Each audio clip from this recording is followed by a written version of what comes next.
Hivi karibuni tutaingia kipindi ambacho waumini wa dini ya Kiislamu watahitimisha mfungo mtukufu wa mwezi Ramadhani, ambapo taungana na Waislamu wenzao duniani kusherehekea sikukuu ya Eid al-Fitri.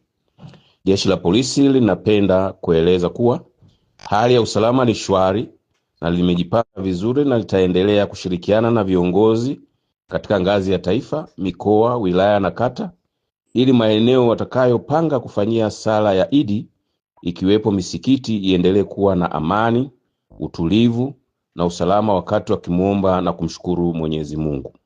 Aidha, hali ya usalama itaendelea kuimarishwa katika maeneo ambayo familia, ndugu na marafiki wataona ni sahihi kwao kwenda kusherehekea sikukuu ya Eid al-Fitr. Tahadhari inatolewa kwa wazazi na walezi wakati wanasherehekea sikukuu ya Eid kuwalinda watoto na kuhakikisha wanakuwa salama wakati wote kama sheria inavyoelekeza.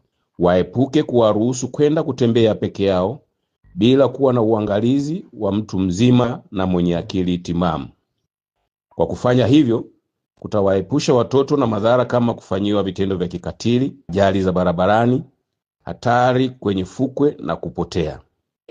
Aidha, tusisahau kuhakikisha tunaacha ulinzi mzuri kwenye makazi yetu kama itatulazimu kutoka ili kuepuka wizi au madhara mengine.